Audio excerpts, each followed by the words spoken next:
दोस्तों, railway recruitment cell के द्वारा जो है ना ईस्टर्न रेलवे में अप्रेंटिसशिप की भर्ती निकाल दी गई है 3115 पदों पे।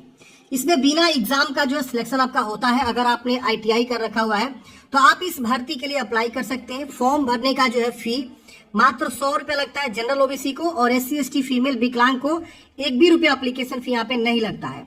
इसका जो है ऑफिशियल यानी आधिकारिक सूचना जो है जारी कर दिया गया है। हम इस भर्ती के बारे में पूरी इंफॉर्मेशन आपको बताएंगे कि एक तरह से जो है ये अप्रेंटिसशिप की भर्ती है और इसमें आपको परमानेंट जॉब नहीं मिलता है।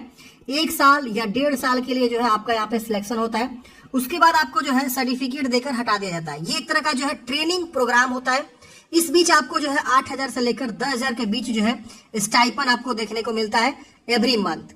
तो ये आपकी जो है समझ, एक प्रकार से जो भी नए कैंडिडेट्स आईटीआई पास करते हैं ना, अगर वो अप्रेंटिसशिप करते हैं तो उनको आगे फ्यूचर में बहुत सारी चीजें सीखने को मिलती है। जब अप्रेंटिसशिप ज्वाइन होते हैं खास करके रेलवे में, तो बहुत सारी चीजें उनको सीखने को मिलता है। इसके अलावा जब वो अप्रेंटिसशिप कंप्लीट कर लेते हैं और कहीं भी जॉब के लिए जाते हैं तो उनको ज्यादा प्रीफरेंस मिलने लगता है कि चलिए आपने जो है अप्रेंटिसशिप किया हुआ है रेलवे में, तो आपको अच्छा खासा काम भी आता होगा, आप बहुत सारे काम सीख भी गए होंगे, तो आपको जॉब ऑफर अच्छे से मिल जाता है।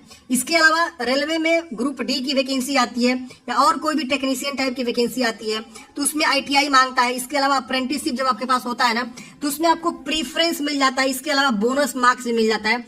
मान लीजिए आपका रिटर्न एग्जाम में जो 64 नंबर आया, लेकिन अगर आप अप्रेंटिसशिप किए रहेंगे तो 5 मार्क्स का बोनस मिल जाएगा, तो आपका जो है यहाँ पे मार्क्स बढ़ जाता है। तो इसलिए यहाँ पे क्या होता है ना, अप्रेंटिसशिप आप लोग के लिए जरूरी होता है। अगर आप आईटीआई किए हैं तो अप्रेंटिसशिप आप एक बार जरूर कर लीजिए। अब देखिए यहाँ पे नोटिफिकेशन आज की डेट में जारी हुआ 9/9 को, और यहाँ पे ऑनलाइन स्टार्ट होने वाला है 24/9 से और क्लोज हो जाएगा 23/10 को। और यहाँ पे बोला गया कि ऑनलाइन मोड में आपको फॉर्म को सबमिट करना है। आपका जो लिंक एक्टिवेट होगा आप देख सकते हैं 23/10 को जो है शाम को 5 बजे लिंक एक्टिवेट हो जाएगा। आप जो है फॉर्म को अप्लाई यहाँ पे, सॉरी लास्ट डेट यहाँ पे जो है ना आपका 23 को शाम को 5 बजे है और 24/9 से आपका जो आवेदन स्टार्ट होगा सुबह 11 बजे आपका आवेदन स्टार्ट शुरू हो जाएगा। यहाँ पे बताया गया कि trade unity community breakup training slots, मतलब विकलांग जो है किस प्रकार के जो है ट्रेनिंग स्लॉट्स पे फॉर्म भर सकते हैं, वो चीज यहाँ बताया गया है। अब इसमें अलग अलग division wise vacancy, Howrah division में देखेंगे तो आपका फिटर, वेल्डर, मैकेनिक, इसके अलावा machinist, carpenter, painter, lineman, wireman, इस तरह से वैकेंसी आपको जो है देखने को मिल रही है। इस तरह से जो है 659 पदों पर भर्ती आपको जो है देखने को मिल रही है। इसकी वजह से आप देखेंगे तो लिलुआ वर्कशॉप में आप देखेंगे तो आपको अलग अलग ट्रेड वाइज वैकेंसी है। आप जिस भी ट्रेड से फॉर्म भरना चाहते हो उस ट्रेड में आपको आईटीआई चाहिए। अब इसमें देखेंगे 612 पदों में वैकेंसी आपकी निकाली गई है। अब विकलांग किस पद के लिए एलिजिबल है, यहाँ पे विकलांग वाले कैंडिडेट्स का जो है यहाँ पे सीटों को रिजर्व किया गया है। जैसे आप देखेंगे तो अलग अलग जो है यहाँ पे, अगर आप जो है डिसेबल्ड पर्सन है तो अलग अलग प्रकार की डिसेबिलिटी हो सकती है ना, तो सबके लिए अलग अलग यहाँ पे जो डिसेबिलिटी का जो है जानकारी यहाँ पे दिया हुआ है कि अगर आप इस प्रकार के डिसेबल्ड है इस वाले पद पे आप एलिजिबल हैं। सालदा डिवीजन में देखेंगे तो आपकी वैकेंसी रहने वाली है। इसी तरह से आप देखेंगे तो आपके जो है ना सालदा में 440 वैकेंसी। इस तरह से आप देखेंगे तो कंचापारा वर्कशॉप में आपकी वैकेंसी 187 पोस्ट है। इसके अलावा जो है मालदा डिवीजन में देखेंगे तो आपके जो 138 पोस्ट है। इस तरह से आपको आसनसोल डिवीजन में 412 पोस्ट है। इसकी वजह से जो है जमालपुर वर्कशॉप में देखेंगे तो 667 पोस्ट है। तो ये जो अलग अलग डिवीजन वैकेंसी आपको दिखाई गई है, तो ये वैकेंसी आपको जो इस तरह से दिखाया गया है अलग अलग डिवीजन वाइज। अब देखिए आप जब फॉर्म भरने जाएंगे ना तो आपसे पूछेगा कि किस डिवीजन में आप फॉर्म भरना चाहते हैं, उसके अकॉर्डिंग आप डिवीजन चूज करेंगे और फॉर्म को अप्लाई कर लेंगे। किसी एक डिवीजन में आपको जो फॉर्म को भरना होता है।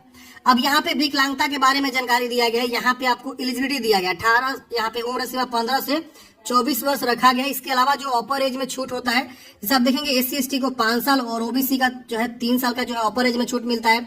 विकलांग को 10 साल का छूट मिलता है। ये आपका रहने वाला है।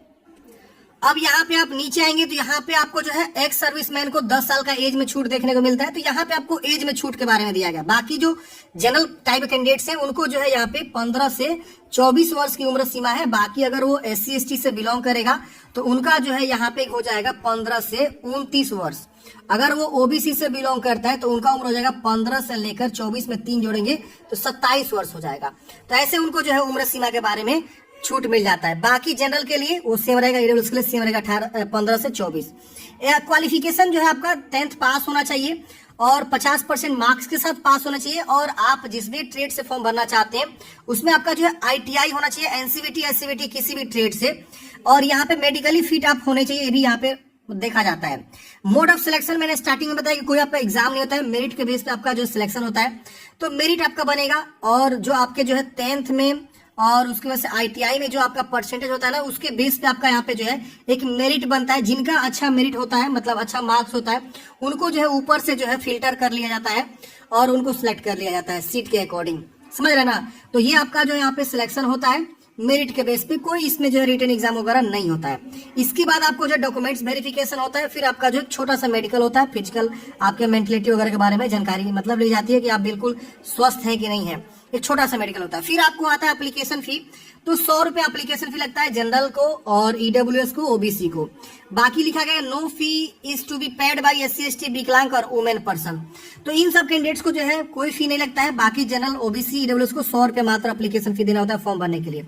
फॉर्म कैसे भरना है, जैसे आवेदन स्टार्ट होगा इस वेबसाइट से मैं जो है आपको फॉर्म भर के बता दूंगा, स्टेप बाय स्टेप फॉर्म भर के आपको मैं स्पेशल जो एक वीडियो बना दूंगा कैसे फॉर्म को भरना है। तो चैनल को सब्सक्राइब जरूर कर लीजिएगा।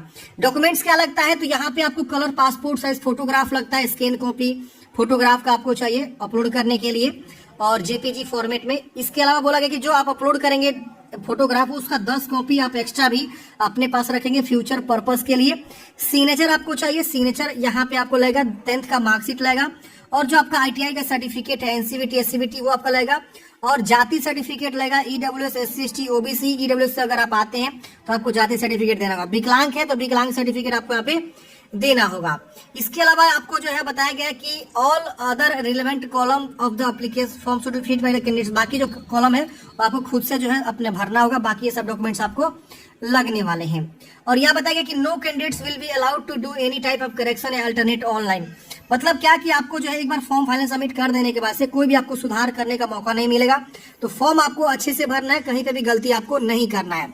जब आप फॉर्म भर लेंगे तो उसका जो प्रिंट आउट निकलता है वो आप जरूर निकाल लेंगे फाइनल सबमिट करने के बाद से, फ्यूचर में आपसे मांगा जाता है। इनवैलिड एप्लीकेशन, आपका फॉर्म कब इनवैलिड हो जाएगा, तो अगर आप कैपिटल लेटर में या ब्लॉक लेटर में अगर आप जो है साइन करके अपलोड कर देते हैं। बहुत लोग क्या करते हैं, मान आपका नाम दीपक है तो ऐसे क्या करेंगे, अपना जो है साइन कर देते हैं। ये गलत प्रैक्टिस होता है। आपका दीपक नाम है तो ऐसे दीपक और यहाँ पे ऐसे बना के आप साइन कर सकते हैं, ये गलत हो जाता है। ये साइन सही रहता है, आगे का पहला अक्षर कैपिटल रख सकते हैं, बाकी आप स्मॉल रख के साइन करते हैं। बहुत लोग पूरा का पूरा कैपिटल रख देते हैं तो वो गलत होता है। इसके वजह से लेफ्ट थंब इंप्रेशन सिग्नेचर अगर आप सही से नहीं अपलोड करेंगे और कुछ ब्लरनेस टाइप का हो जाएगा तो इस तरह से भी आपका जो है यहाँ पे रिजेक्ट हो जाएगा। More than one application form ज्यादा भर देंगे तो आपको जो है यहाँ पे एक से ज्यादा वैकेंसी, मतलब एक से ज्यादा पद, मतलब एक से ज्यादा आप फॉर्म भर देंगे, डुप्लीकेट फॉर्म जिसको बोलते हैं, तो भी आपका फॉर्म रिजेक्ट हो जाता है। अगर आपका फी जो लग रहा है वो फी जमा नहीं करेंगे तो भी आपका रिजेक्ट हो जाएगा। कास्ट सर्टिफिकेट है, जो भी डॉक्यूमेंट्स यहाँ पे अपलोड मांगेंगे वो नहीं अपलोड करेंगे तो भी आपका फॉर्म रिजेक्ट हो जाएगा। तो ये सारे जो है रिजेक्शन के कारण हो सकते हैं अगर आप फॉर्म सही से नहीं भरेंगे तो। इसके अलावा जो है आपका यहाँ पे जो है ये नोटिफिकेशन समाप्त होता है। बाकी यहाँ पे जो है फॉर्मेट वगैरह दिया गया है, मतलब एप्लीकेशन वगैरह का, और इसके अलावा और भी बहुत सारा जो है यहाँ पे जानकारी दे रखा हुआ है। तो आशा करता हूँ फ्रेंड्स आपको इस भर्ती के बारे में जानकारी मिला होगा। अगर आपके मन में कोई भी डाउट है, कमेंट है, कमेंट बॉक्स में पूछिएगा। जैसे प्रॉपर आवेदन स्टार्ट होगा हम प्रॉपर वीडियो बना देंगे कैसे आपको फॉर्म को भरना है, स्टेप बाय स्टेप फॉर्म भर के बता देंगे। यह अप्रेंटिसशिप की भर्ती होती है, परमानेंट जॉब आपका नहीं होता है। मिलते हैं नेक्स्ट वीडियो में। जय हिंद।